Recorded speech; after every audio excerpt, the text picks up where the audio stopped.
السلام علیکم ورحمۃ اللہ وبرکاتہ۔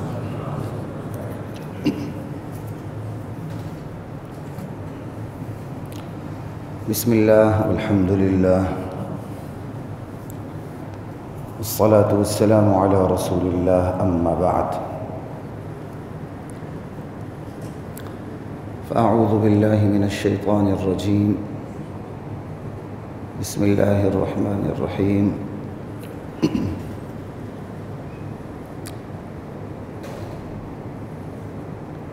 وما خلقت الجن والانس الا ليعبدون، صدق اللہ مولانا العظیم۔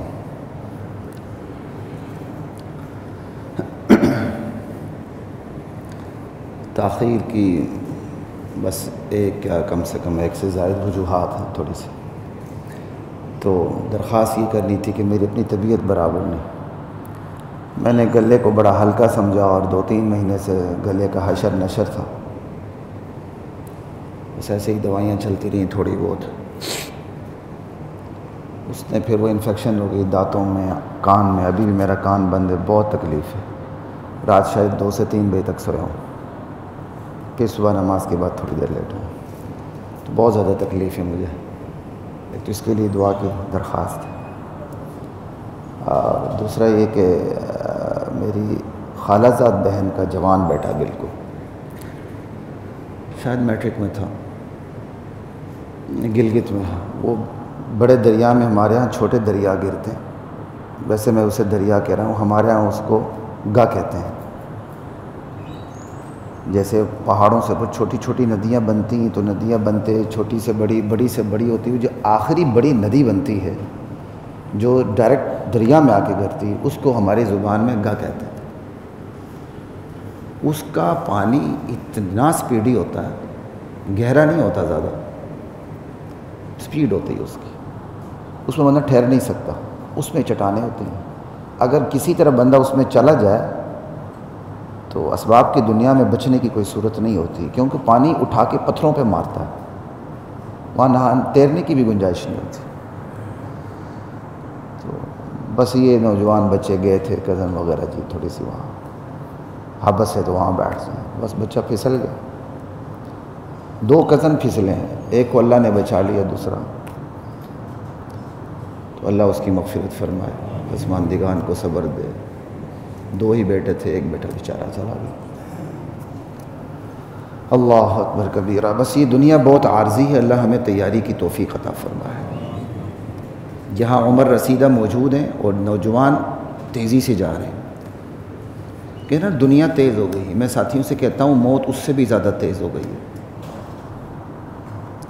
اللہ ہمیں تیاری کی توفیق عطا فرمائے۔ محرم الحرام ہی کے تناظر میں ہماری بات چل رہی ہے، اور وہ جہاں بات پہنچی تھی امت سازی اور ذہن سازی، امت بنتی ذہن سازی سے،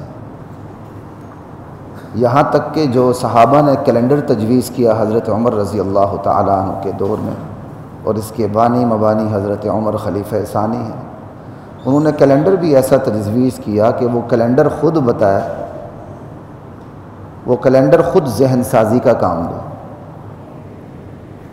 اس پہ طویل گفتگو آپ لوگوں کے ساتھ ہو چکی، اسی سے جہاں بات چھوٹی تھی کہ اس ذہن سازی میں آج ذہن سازی نہیں ہو رہی، تو اس میں کردار کہ کوئی بھی شعبہ خراب ہو تو سب سے پہلے انگلی اسی شعبے والے پہ رکھی جاتی ہے،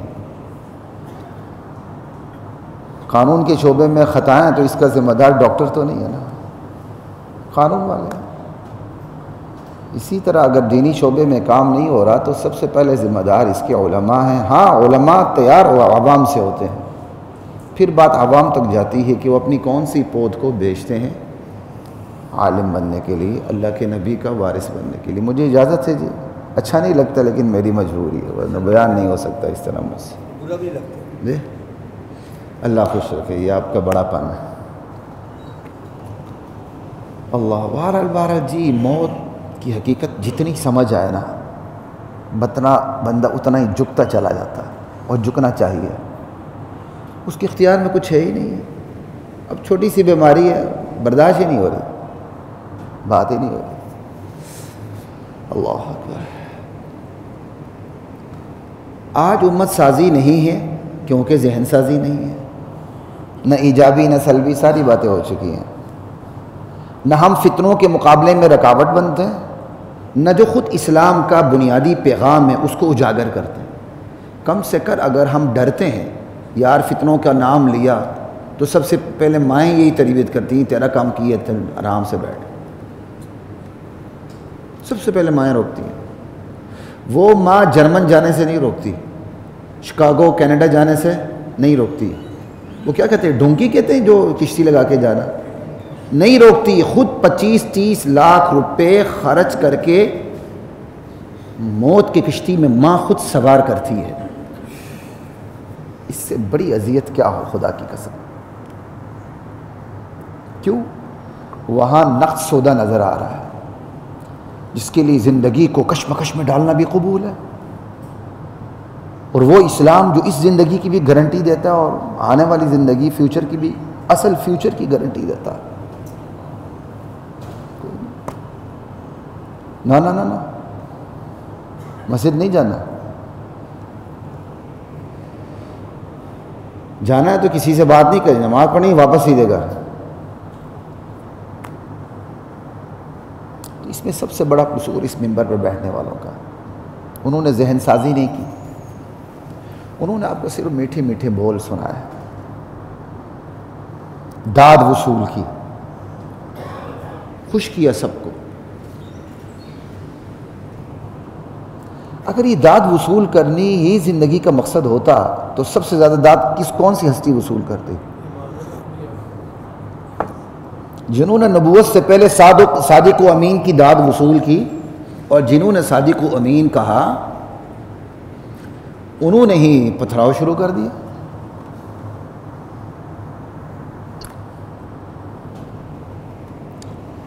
تو اس کا علاج آج یہاں سے بات شروع ہو رہی ہے۔ آج امت سازی نہیں ہے کیونکہ ذہن سازی نہیں ہے، اس کا علاج اپنے گھر سے شروع کریں۔ استغفر اللہ، پھونک نہیں مارنی چاہیے، اوپر سے ریکارڈنگ بھی ہو رہی ہے، کہیں گے مولوی صاحب دوسروں کو درس دیتا ہے، خود کیا کر رہا ہے۔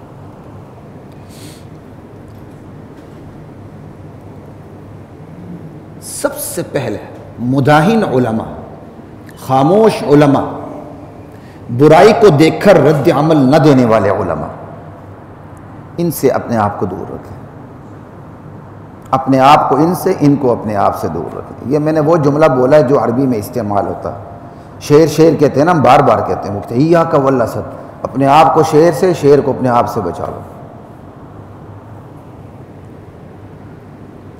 یہی ہے۔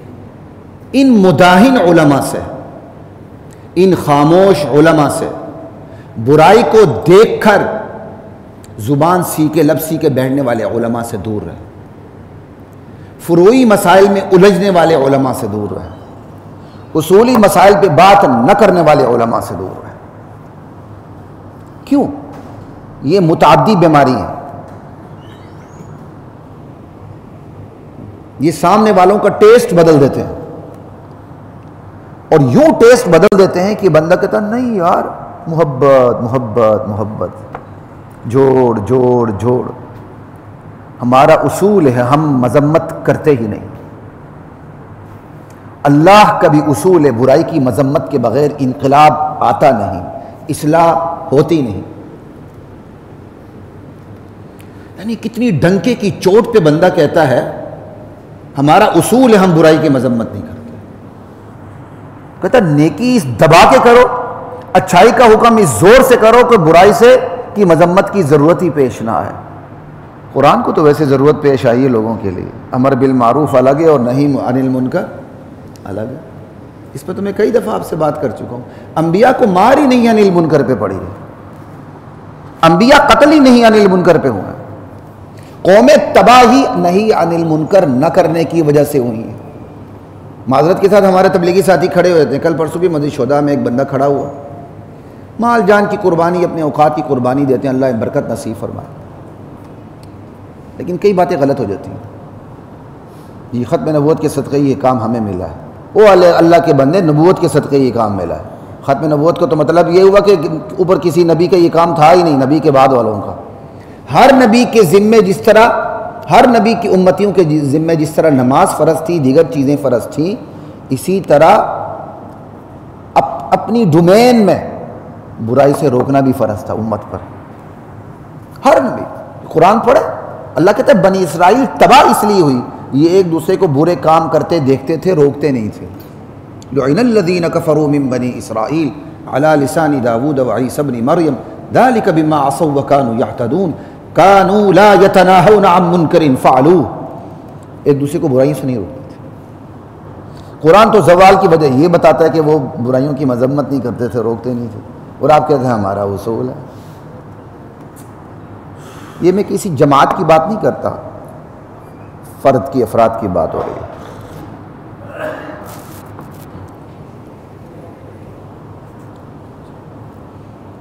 تو ایسے مداہن علماء سے خود کو دور رکھیں، یہ پہلا علاج ہے، ورنہ آپ کا ٹیسٹ چینج ہو جائے گا. آپ دین کی حقیقی باتیں سننے کی تاب نہیں رکھ سکیں گے. 5 وقت کے نمازی ہوتے ہیں، 7 وقت کے نمازی ہوتے ہیں، لیکن وہ برائی کی مذمت سننے کی تاب ہی نہیں رکھتے. او نہیں یار پسوڑی پائی اس مولوی نے، ایویں ہی باتیں کرتا. میری بات ٹیسٹ ہی چینج ہو جاتا. اگر آپ اپنا وقت نکال کے آئیں تو اس نیت سے آئیں کہ دین کی حقائق کو سنیں، اور دین کی حقیقتوں کو سننے، سمجھنے اور عمل کرنے کے لیے قربانی دینی پڑتی ہے، اپنی انا کو ذبح کرنا پڑتا ہے. پہلا قدم یہ ہے. دوسرا قدم، ایک بات یاد رکھیے گا، فتنوں کا مقابلہ فتنوں کے توڑ سے ہی ہوگا. فتنوں کا مقابلہ فتنوں کے توڑ سے. غلط عقیدے کا توڑ صحیح عقیدے کے پرچار سے ہوگا، اور غلط عقیدے کی تردید سے ہوگا. غلط عمل کا توڑ غلط عمل کے مقابلے میں صحیح عمل کے پرچار سے اور غلط عمل کی تردید سے ہوگا. فتنوں کا مقابلہ فتنوں کے توڑ سے ہوتا ہے، محض فضائل بیان کرنے سے نہیں ہوتا.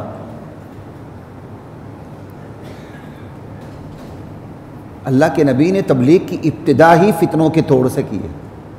قرآن کریم انبیاء کی دعوتوں سے بھرا ہوا ہے. بڑے بڑے انبیاء، نوح علیہ السلام، موسیٰ علیہ السلام، یوسف علیہ السلام،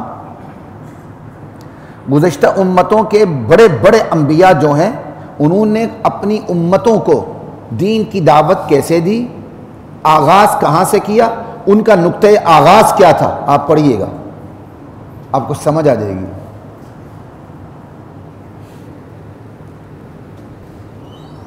وہ سب سے پہلے فتنہ شرک کے توڑ سے بات کو شروع کرتے تھے. حضرت یوسف علیہ السلام کو دیکھ لیں، جیل میں اللہ نے نبوت دے دی، خواب کی تعبیر پوچھنے آئے، کہا کھانا آنے سے پہلے بتا دوں گا. پھر اپنا تعارف کروایا. وہی ہے، جہاں ضرورت ہو بندے کو تعارف کی وہاں تعارف کروائے، ورنہ باپ دادے کی گیت گانے شروع نہ کر دے. پھر اپنا تعارف کروایا کہ میں کن کی اولاد ہوں. کہا میرا گھرانہ نبیوں کا ہے، میرے باپ دادا نبی ہیں. پھر کہا ہمارے لیے روا نہیں کہ اللہ کے ساتھ کسی کو شریک کریں. آغاز یہاں سے، ما کان لنا ان نشرک باللہ من شیء. یہ فتنوں کا مقابلہ فتنوں کے توڑ سے ہوگا. 2 باتیں ہو گئی. یہ علاج ہے کہ امت سازی نہیں ہو رہی کیونکہ ذہن سازی نہیں ہو رہی. تو اب اس کے علاج کیا ہو؟ پہلا مداہن علماء سے دور، دوسرا فتنوں کا مقابلہ فتنوں کے توڑ سے ہوگا. تیسرا، دشمنان صحابہ میدان میں ہیں. ابھی بھی دیکھیں یہ نیا قانون بنا ہے، بل جو قانون بن گیا ابھی پاس ہو کے، اسی کے تحت چند ایک FIR بھی درج ہو گئی. تو گستاخیاں کرنے والے باز نہیں آ رہے. دشمنان صحابہ میدان میں ہے، اس کا مقابلہ فضائل صحابہ سے نہیں ہوگا. فضائل صحابہ سے نہیں ہوگا. سمجھ آئی؟ ایک الگ بڑا دکھتا سلگتا موضوع ہے. اگر لگے کہ ہم تو صحابہ کا احترام کرتے ہیں، ذرا قرید کے پوچھو تم صحابہ کہتے کس کو؟ تو نہ ان کی نظر میں ابو بکر صدیق صحابی ہے، نہ عمر صحابی، نہ عثمان صحابی. بات ہی ختم ہو گئی. صحابہ کی صحابیت کی تعریف ہی بدل دی. اس لیے دشمنان صحابہ کا جو مقابلہ ہے وہ فضائل صحابہ سے نہیں ہوگا. قانون کو اپنے ہاتھ میں بھی نہ لیں. الحمدللہ قانون بن چکا ہے، پہلے سزا بہت کم تھی، اب بڑھا دی گئی، کچھ اور شکیں بھی بڑھا دی گئیں. وہ موقع نہیں، میں اس قانون کی تشریح کے لیے نہیں بیٹھا اس ٹائم. قانون کو حرکت میں لائے تاکہ ملک میں بے امنی بھی نہ پھیلے، لیکن اللہ کے نبی کے یاروں کی گستاخی بھی نہ ہو، بے امنی بھی نہ پھیلے. آخر ہم اس ملک کے شہری ہیں، اس کا ہمارے اوپر حق ہے. برائی ختم کرنے کا طریقہ یہ نہیں ہے کہ اگلوں کو بھی آپ برائی میں ڈال دیں. 3 باتیں ہوئی. چوتھی بات، تاریخ کی غلاظت کو وہیں رکھیں جہاں غلاظت رکھی جاتی ہے. آپ کو بڑے دعوے اور چیلنج سے کہہ رہا ہوں، تاریخ کی ایک بھی کتاب معتبر نہیں ہے، ایک بھی، کوئی بھی. کربلا بہت بڑا عظیم سانحہ ہے. نواسہ رسول کی شہادت چھوٹا سانحہ نہیں ہے. نواسہ رسول سے بغض رکھنا بھی ہم منافقت سمجھتے ہیں. جو نواسہ رسول سے بغض رکھتا ہے وہ منافق ہے، اسے خود کو مسلمان کہلانے کا حق نہیں ہے. لیکن کربلا کی آپ سنیں، ہر ایک اپنی روایت بیان کرتا ہے. اگر آپ جمع کریں گے تو ساری روایتیں آپس میں ٹکرا رہی ہوں گی. کیوں؟ یہ تاریخ ہے. حدیثیں بڑی مشکل سے جمع ہوئی ہیں.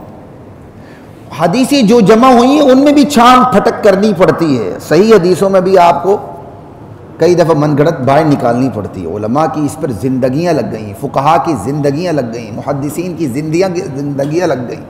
اسی طرح سیرت میں کوئی ایک کتاب بھی ایسی نہیں ہے جو معتبر. آپ تاریخ کی بات کرتے ہیں، سیرت پہ کمزور باتیں بھری ہوئی ہیں. میں یہ نہیں کہہ رہا ہوں کہ غلط باتیں نعوذ باللہ، لیکن ان کے اندر کمزور باتیں بھری ہوئی ہیں. کیوں؟ محدثین نے جو معیار رکھا ناپ تول کا، نقد و جرح کا. آپ گواہوں پر نقد و جرح نہیں کرتے ہیں، صحیح گواہ کو دے مارتے ہیں ادھر. یہ خود میں نے سامنا کیا ہے، پھر مجھے بڑا احساس ہوا ہے. وکیل صاحب جب نقد و جرح پہ آتا ہے نا، وہ پھر کسی کا لحاظ نہیں کرتا، وہ اپنا کمال یہی سمجھتا ہے. توبہ. اب ایک ان پڑھ آدمی نے قتل دیکھا ہو، ایک بڑا پڑھا لکھا 30 سال سے کرمنل کیس کرنے والا وکیل سامنے آیا تو ٹانگیں تو اس کی ہلیں گی. گیا کیس، کیا جواب دے گا وہ وکیل صاحب کل اللہ کو؟ ہاں، اس کی بلے بلے ہو جائے گی. اوے دیکھو بھائی، موت کے منہ سے چھین کے لے آیا بندے کو. اللہ کی عدالت لگے گی پھر پتہ چلے گا.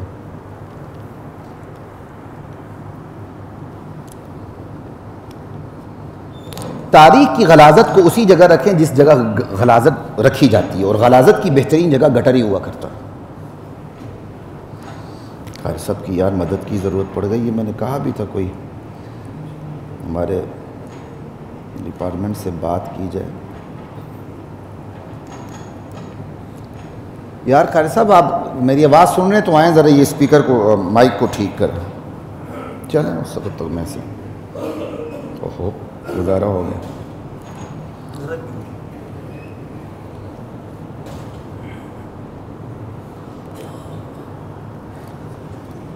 قرآن و سنت اور اولی الامر، جن کے پاس قرآن و سنت کا علم ہے، ان سے وابستہ ہو جائیں. 4، 5واں ان چاروں ہی کو میں مختصر کر کے کہہ دیتا ہوں. تعلیم اور تطہیر، یہ کام ایک ساتھ چلنے چاہیے. آپ کو اسلام کا نالج بھی ملے، علم، جسٹ انفارمیشن نہیں. انفارمیشن اور علم میں بڑا زمین آسمان کا فرق ہوتا ہے.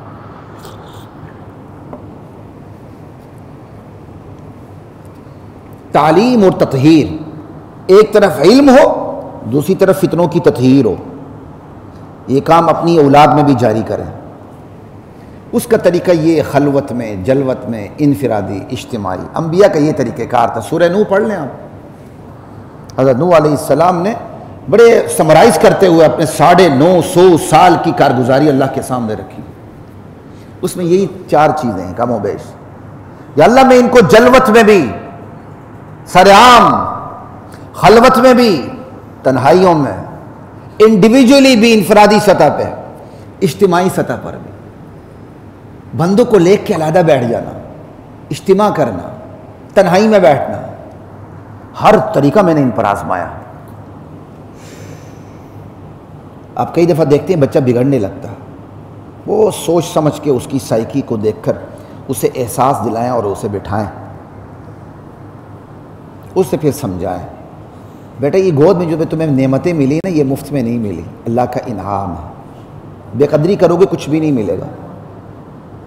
میں اپنے بچے کو لے کے جب صبح ادھر ادھر نکلتا ہوں کوئی چیز لینے کے لیے، تو جس سڑک سے گزرتا ہوں تو وہاں نشئی، بنگی، اسی طرح غریب بیچارے بے سہارا روڈ کے آس پاس کنارے سوئے ہوتے ہیں، میں دکھاتا ہوں، میں کہا بیٹا شکر کرو اللہ نے تمہیں چھت دی ہے، اللہ تعالیٰ تمہیں تعلیم تمہارے لیے وسائل بنائے، یہ دیکھو یہ بھی کسی ماں کی گود سے اچھل کے یہاں پہنچے ہیں۔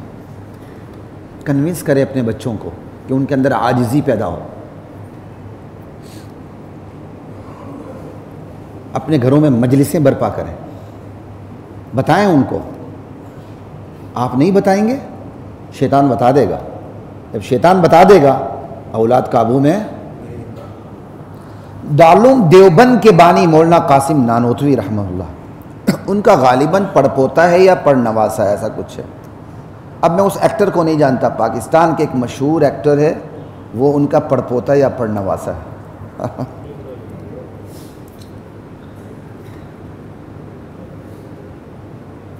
یہ تبدیلی یکدم نہیں آتی، یکدم بھی آتی جیسے نوح علیہ السلام کا بیٹا، گریجولی بھی آتی ہے۔ سب سے پہلے گھر میں چادر سرکتی ہے، باہر نکلتے ہوئے برقع سرکتا ہے، آہستہ آہستہ، اور ایسا بھی ہوتا ہے، اور یہ ایسا بہت زیادہ ہوتا ہے، چند دن پہلے بھی میں نے مشاہدہ کیا، جو لوگ اپنے علاقوں میں اپنے گاؤں میں پردے کی سخت پابندی کرتے ہیں، جب وہ کسی شہر کی طرف رخ کرتے ہیں نا، برقع پہنتے ہوئے ان کی عورتیں بے برقع ہوتی ہیں، ان کو پتہ ہے یہ تو اجنبیوں کا شہر ہے، سیر کرنے آئے۔ اب وہ کون سا ہوتا ہے، شٹل کاک ہے نا، ہمارے علاقوں میں وہ ہوتا تھا، کسی دور میں میری والدہ بھی وہی استعمال کرتی تھی۔ چند دن پہلے میں نے ایک مشہور شاہراہ پر ایک پوری فیملی کو دیکھا، وہی برقع، لیکن اب چہرے پہ نہیں تھا، لاہور سے باہر کے تھے، ان کا لاہور سے باہر ہیں، یہاں تو کوئی عزت ذلت کا مسئلہ ہے ہی نہیں، یہاں رکھا ہوا جناب۔ یہ تبدیلیاں گریجولی آتی ہیں بھائی، اس لیے اپنی اولاد کی دین کی فکر ان کی دنیا کی فکر سے پہلے کریں، وگرنہ شاید پہلی نسل بچ جائے، شاید دوسری نسل بچ جائے، پتہ نہیں پھر اس کے بعد کیا بنے گا، پھر باپ دادے سارے دقیانوس لگیں گے، وہ کہیں گے نہیں وہ ان کے زمانے کی ریکوائرمنٹ تھی، یہ ہمارے زمانے کی ریکوائرمنٹ ہے، ان کے زمانے میں شٹل کاک تھا، برقع تھا، کالا تھا، سفید تھا، جو بھی تھا، اب بالکل ننگا پن یہ ہماری سوسائٹی کی ریکوائرمنٹ، تقاضے ہیں۔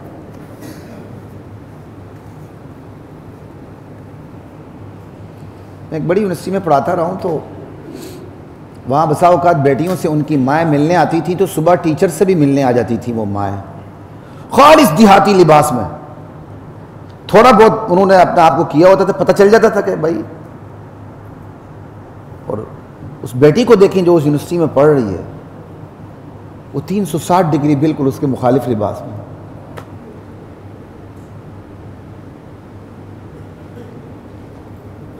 میرے ایک اسٹوڈنٹ نے مجھے کہا سر آپ ہماری کلاس میں وہ لڑکی پڑھتی تھی آپ پہچانتے ہیں جو برقع کر کے آتی تھی؟ میں کہا مجھے زیادہ پتہ نہیں چلا، لیکن میں ایک چینل پہ گیا تو وہاں ایک نوجوان لڑکی ملی اور اس نے تعارف بھی کروایا، میں نے پہچان بھی لی کہ وہ میری اسٹوڈنٹ ہے، لیکن دوسری اسٹوڈنٹ نے بتایا کہ یہ وہ اسٹوڈنٹ ہے جو اتنا برقع کر کے آتی تھی کہ اس کی آنکھیں بھی نظر نہیں آتی تھی۔ آج وہ مارننگ شو بھی کرتی ہے، پہلے نیوز کاسٹر فلاں ٹمکانا شمکانا، ماں باپ کے ساتھ کھڑے ہو کے ہزاروں پوسٹ بھی دیتی ہے، واٹس ایپ بھی کرتی ہے۔ یہ کیا ہے؟ یہ جنت سے جہنم کی طرف راستہ بھی گریجولی آتا ہے، روٹین میں. اس لیے اپنی اولاد کی تربیت کریں. یہ آپ کے لیے یا صدقہ جاریہ ہے یا گناہ جاریہ ہے. صدقہ جاریہ ہمیں یاد ہے، یہ یاد نہیں کہ یہ اولاد ہمارے مرنے کے بعد گناہ جاریہ بھی ہو سکتی ہے. تربیت نہیں کی ہے تو پھر بس آپ قبر میں چلے گئے، وہ خرمستیاں بدمستیاں کرے گی، آپ کی قبر میں اور میری قبر میں آگ بھرے گی. اللہ ہماری حفاظت فرما. اس لیے اپنی کوشش پوری کر لیں. وما انت علیہم بجبار. زور و زبردستی ہم کسی کو زبردستی اسلام پہ لا نہیں سکتے. ہاں اپنی ڈومین کے اندر ہم نے پوری کوشش کرنی، ہاتھ سے زبان سے جو بھی سارا کچھ، تینوں طریقے آزمانے. اس میں کمی نہ کریں. اس میں بھی سب سے پہلے فکر اپنی، بعد میں اولاد کی ہے. نوح علیہ السلام کی طرح بیٹے پر محنت کر لیں. بیٹا ایون کافر بھی ہو گیا تو جس طرح نوح علیہ السلام سے پوچھ نہیں ہوگی، مجھ سے اور آپ سے بھی پوچھ.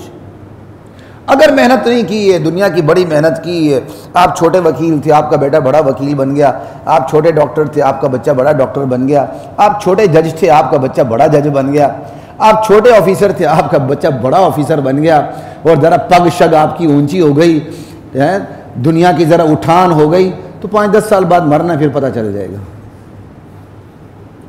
حقیقت پسندی کی طرف آئیں. خدا کی قسم قبرستان جایا کریں، ہاسپٹل کی ایمرجنسی جایا کریں، بیماروں کی عیادت کیا کریں. اس میں بھی سب سے پہلے اپنا فائدہ ہے. مردوں کا بعد میں، زندوں کا پہلے.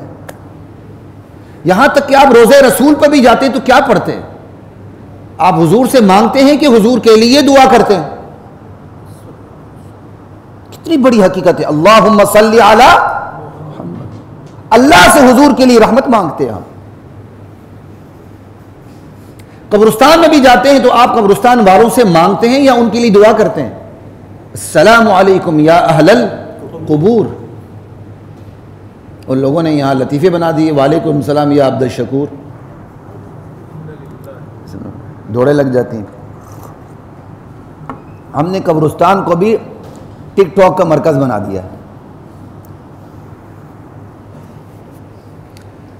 اب وہ ایک میں نے دیکھی، کسی غالباً عربی نے بنائی تھی، پھر کسی اس نے کاپی کی، کہ وہ قبر کے وہ جو سلسلے لگی ہوتی ہے اس کے پیچھے بندہ چھپ کے بیٹھا ہوا ہے. ڈرامہ بازی ہوتی ہے نا. اس نے کہا السلام علیکم یا القبور، پیچھے سے اس نے کہا وعلیکم السلام یا عبد الشکور.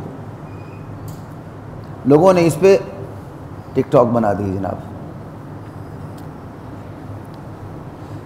جہاں ڈرنا ہے، جہاں نصیحت لینی ہے، مساجد کو دیکھنا ہے. یعنی فلمی سین مساجد میں، فلمی سین مساجد میں، مساجد تفریح گاہیں بن گئی ہیں. لا الہ الا اللہ. تو یہ بات ہو رہی تھی ذہن سازی کے طریقے پر. تعلیم تطہیر ایک ساتھ چلے. اور اگلی بات، یہ تو ایک طریقہ ہو گیا. اگلا طریقہ وہ یہ، نظام سے زیادہ مزاج کو بدلنے کی کوشش کریں. یہ نہیں کہ آپ نظام کو نہ بدلیں، بلکہ نظام سے زیادہ مزاج کو بدلنے کی. نہ نظام کی نفی ہو رہی ہے، نہ مزاج کی نفی ہو رہی ہے، بلکہ زور دیا جا رہا ہے مزاج پہ. نظام سے زیادہ مزاج کو بدلنے کی کوشش کریں. مزاج بدلے گا، نظام بدلے گا. مزاج نہیں بدلے گا، نظام فرشتوں والا لے آئیں، کچھ بھی نہیں. ہمارے معاشرے میں جو اصلاح کا کام کرنے والے لوگ ہیں نا، خاموش اکثریت تو بالکل دین سے لا تعلق ہے نا. اس کو بس روٹی کپڑا مکان، کھایا پیا، کچن سے تیار ہو کے آ گیا، کچن سے چکن آ گیا، کھا لیا، واش روم چلے گئے، فارغ ہو گئے، پورا دن دوبارہ کمایا، پھر چلے گئے. وہ ایک سرکل میں غلاظت، حلال مال طیبات اندر جاتی ہیں، غلاظت باہر نکلتی ہے. بس وہ ایک سرکل ہے. امت کے مسائل کیا ہیں، جنت جہنم کیا ہے، کوئی تعلق نہیں. یہ خاموش اکثریت سب سے زیادہ اکثریت میں، یہ سب سے بڑی ظالم ہے. اس کی تو ہم بات ہی نہیں کر رہے نا. بات کر رہے ہیں جو معاشرے میں اصلاح کا کام کرتے ہیں. بنیادی طور پر ان کے دو طبقے ہیں. ایک طبقہ نظام پہ محنت کرتا ہے، نظام بدلو، نظام بدلو، نظام بدلو. لیکن بالعموم میں ہر ایک کی بات نہیں کر رہا، بالعموم جو نظام کو بدلنے کی بات کرتے ہیں وہ مزاج کو بدلنے کی کوشش نہیں کرتے، ان کی توجہ مزاج پہ نہیں ہوتی۔ انہوں نے اتحاد امت کی امبریلا اتنی اونچی کی ہوتی کہ شاید اگر عوام کا ڈر نہ ہو، اللہ کا تو ڈر خیر ہے ہی نہیں، عوام کا ڈر نہ ہو تو مرزائی بھی اس چھتری کے نیچے آ جائے، اتحاد امت کے نیچے۔ یہ اتحاد امت کو ہم نے کتنا فضول لفظ بنا دیا۔ وہ اتحاد امت کی امبریلا اتنی بڑی ہے، جو نبوت کا انکار کرے، جو اللہ کے نبی کے صحابہ کا انکار کرے، جو عشرہ مبشرہ کا انکار کرے، جو اصحاب بدر کا انکار کرے، ابو بکر و عمر و عثمان و علی کا انکار کرے، وہ بھی اسی امبریلا کے نیچے آ جائے۔ کیوں؟ ان کی توجہ مزاج پہ نہیں ہے، ان کی توجہ صرف نظام پہ۔ یہ بہت بڑی بدقسمتی ہماری یہاں، اور یہ بالعموم یہاں دینی سیاسی جماعتیں اس غلطی میں مبتلا زیادہ ہیں۔ دوسرا بھی ہمارا ایک طبقہ ہے، وہ مزاج کو بدلنے کی کوشش کرتا ہے لیکن نظام سے بالکل لا تعلق ہوتا ہے۔ مثال نہیں دینی چاہیے، آپ دیکھ لیں ہمارے تبلیغی احباب، بہت بڑا کام ہے، اپنا مال اپنا وقت، اللہ ہمیں بھی توفیق عطا فرمائے، خود تھوڑا بہت میرا بھی وقت لگ چکا ہے۔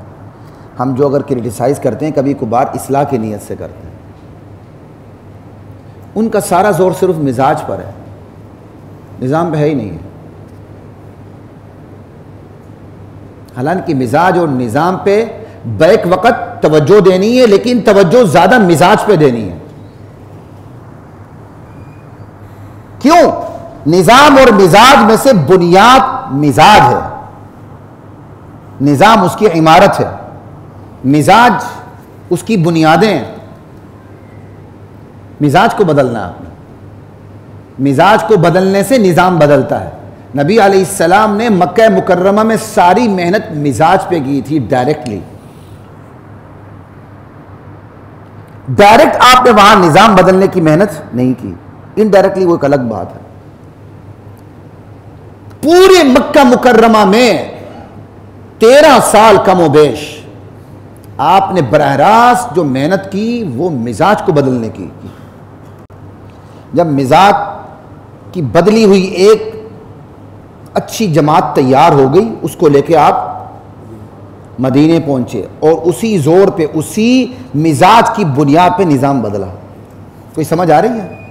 اور جب بدلا تو پھر مزاج پر بھی مسلسل حضور متوجہ رہے، اور نظام پر بھی کوئی چیز ہاتھ سے جانے نہیں دیا آپ نے۔ یہ توازن نبی کی زندگی میں تھا۔ ہماری زندگیوں میں یہ توازن، اگر ہم مزاج کے پیچھے ہیں صرف مزاج، اگر ہم نظام کے پیچھے ہیں صرف نظام، حالانکہ محنت دونوں پہ کرنی ہوگی، توجہ مزاج پہ زیادہ دینی ہوگی۔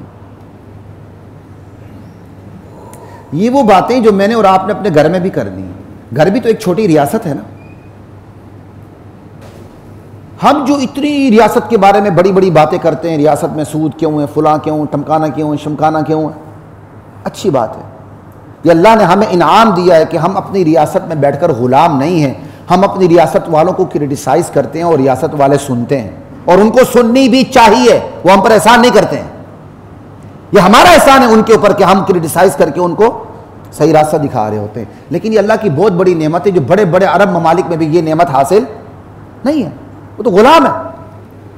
یہ اللہ تعالیٰ نے یہ نعمت ہمیں یہاں دی ہوئی ہے۔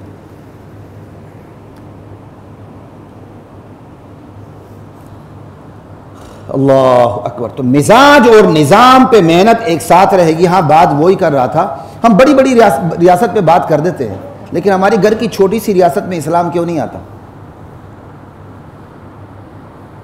وہاں حلال حرام کی کھچڑی پکی ہوئی ہے، وہاں جائز ناجائز کی کھچڑی پکی ہوئی ہے، وہاں زکوٰۃ ہی نہیں نکلتی، وہاں انفاق فی سبیل اللہ نہیں ہوتا، وہاں رشتہ داروں سے تعلقات نہیں، وہاں صلہ رحمی نہیں۔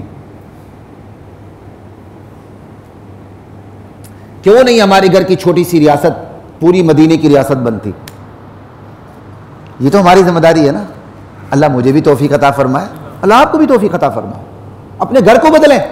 تو یہ ساری باتیں محض صرف اسٹیٹ آف پاکستان کے لیے نہیں ہیں، یہ فرد سے شروع ہوتی ہے اور اقتدار تک یہ باتیں جاتی ہیں۔ اس چیزیں جو میں آپ کو بتا رہا ہوں کہ امت سازی نہیں ہو رہی، کیونکہ ذہن سازی نہیں ہو رہی، اس کا علاج کیا ہے بعد میں آنے والے ساتھی کے سامنے میں یہ بات رکھ رہا ہوں کہ یہ ساری چیزیں میں نے اسی پہ بات کی ہے۔ خاموش علماء جو برائی کی مذمت نہیں کرتے ان سے دور رہیں، فتنوں کا توڑ فتنوں سے ہوگا، دشمنان صحابہ کا مقابلہ فضائل صحابہ سے نہیں ہوگا، قانون کو حرکت لانے سے میں ہوگا۔ تاریخ کی غلاظت کو غلاظت کے ڈیر پہ ہی رکھیں، قرآن و سنت کو سینے سے لگائیں، تعلیم اور تطہیر ایک ساتھ جاری رہے گی، خلوت میں جلوت میں انفرادی اجتماعی، مزاج کو بدلے، نظام کو بدلے، توجہ مزاج پہ زیادہ دیں۔ کیوں؟ یہ مزاج ہی ہے جو نہیں بدلتا تو جہنم میں جاتا ہے، بدل جائے تو جنت میں جاتا ہے، بدل کے نظام نہ بھی بدلا پھر بھی جنت میں جاتا ہے، بدل کے نظام نہ بدلا پھر بھی جنت میں جاتا ہے، نظام بدل کے مزاج نہ بدلا پھر وہ جہنم میں جاتا ہے۔ سمجھ آئی بات؟ یہ چھوٹی باتیں نہیں ہیں۔ مزاج میں ہمارا شرک ہے۔ ابھی شادی کو 9 مہینے ہوئے نہیں ہوتے، بچہ نہیں ہوتا تو کہاں کہاں نہیں جاتے ہیں بتائیں مجھے، کس کس سے جا کر ہم بیٹا نہیں مانگتے؟ شرم آتی ہے انسانیت کو۔ اقتدار لینے کے لیے کون سے جادو ٹونے ہم نہیں کرتے، کس بابے کے ڈنڈے ہم نہیں کھاتے۔ مرد نے بھی ڈنڈا کھایا، عورت نے بھی ڈنڈا کھایا، عورت نے پہلا کھایا تھا، مرد نے بعد میں کھایا۔ بھٹی صاحب یاد رکھیں، لا الہ الا اللہ۔ انسانیت کو شرم آتی ہے، ہمارے مزاج میں شرک ہے۔ وہی سرکاری پانی ہوتا ہے، گٹر کے نالیوں کے قریب سے گزرتے گزرتے یہاں تک اس کے اندر سمیل آتی ہے، لیکن وہ کسی اللہ کے ولی کے قبرستان کے پاس جب وہ وہاں سے وہ سرکاری پانی نکل رہا ہوتا ہے تو وہ آب زمزم بن جاتا ہے۔ وہی نمک ہم استعمال نہیں کرتے، ہم کہتے ہیں نہیں ہمیں تو کون سا نمک، نام ہی بھول گیا میں، وہ پنک، ہاں نہیں آئیڈین پائیڈین تو یہ بڑا غرق کیا ہوا انہوں نے، جو کیا کہتے ہیں وہ پنک کلر کا جو اصل نمک ہے اس کو ڈھونڈتے ہیں، اور وہ نمک جو کسی کھاتے کا نہیں ہوتا، ہر ایک نے وہاں ہاتھ لگا کے اپنی زبان کو چاٹا ہوتا ہے، اس کو چاٹ رہے ہوتے ہیں۔ یہ نمک چاٹنے سے تقدیر بدلتی ہے؟ ہمارے مزاج میں شرک ہے۔ ہم دین میں بھی شارٹ کٹ ڈھونڈتے ہیں، کچھ کرنا نہ پڑے جنت مل جائے۔ 10 دیگیں چڑھا دیں گے، اسی جہاں دیگ چڑھائی سامنے مسجد 10 فٹ کے فاصلے پر، وہاں نماز پڑھتے ہوئے موت نظر آتی ہے۔ موسیٰ علیہ السلام پہ بنی اسرائیل ایمان لائی، موسیٰ علیہ السلام تورات لینے کے لیے کوہ طور پہ تشریف لے گئے، پیچھے انہوں نے بچھڑے کی پوجا شروع کر دی۔ مسلمان ہوتے ہوئے، حضرت موسیٰ کے صحابی ہوتے ہوئے، کیوں؟ ابھی وہ جینز میں وہ چیز تھی، مسلمان تھے لیکن وہ جینز کے اندر اثرات تھے۔ باپ وکیل ہو تو بیٹے کے لیے وکالت آسان ہوتی ہے، باپ ڈاکٹر ہو تو بیٹے کے لیے ڈاکٹر بننا آسان ہوتا ہے، باپ عالم ہو تو بیٹے کے لیے علم آسان ہو جاتا ہے۔ اللہ تعالیٰ نے جینز کے اندر یہ چیز رکھی ہوتی ہے۔ یہ ایک عمومی اصول ہے، کوئی میتھمیٹیکل فارمولہ تو خیر نہیں ہے۔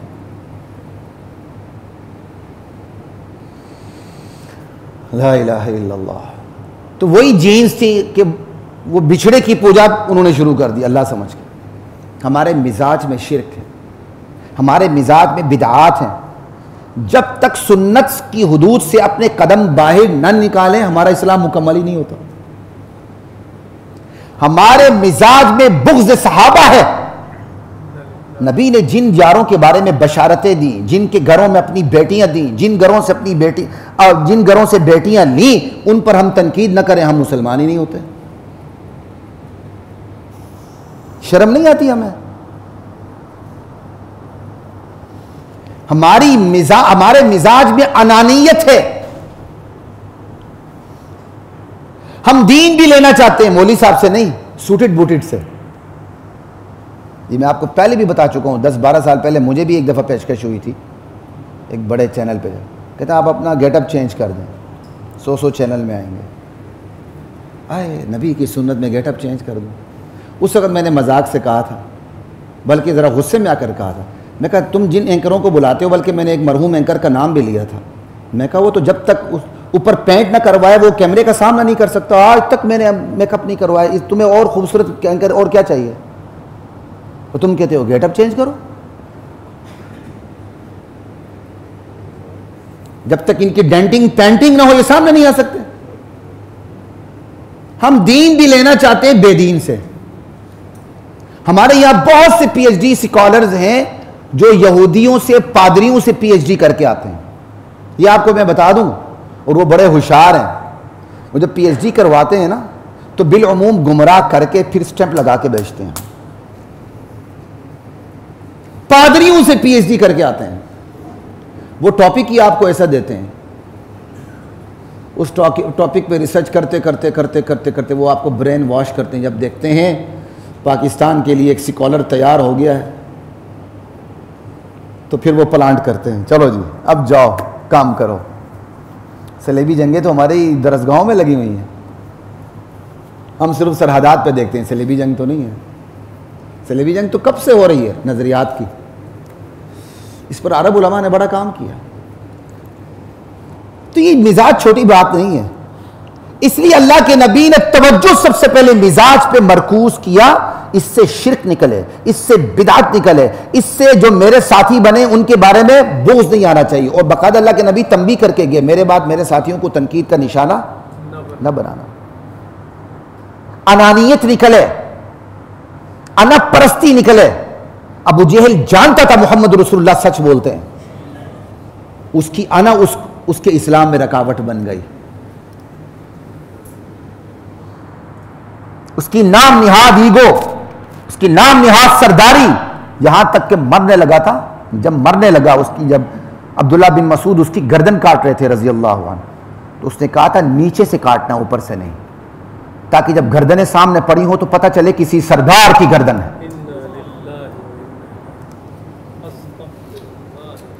اسی پہ بات آگے جاری ہوگی انشاءاللہ. وآخر دعوانا الحمدللہ رب العالمین. وَلَقَدْ أَنزَلْنَا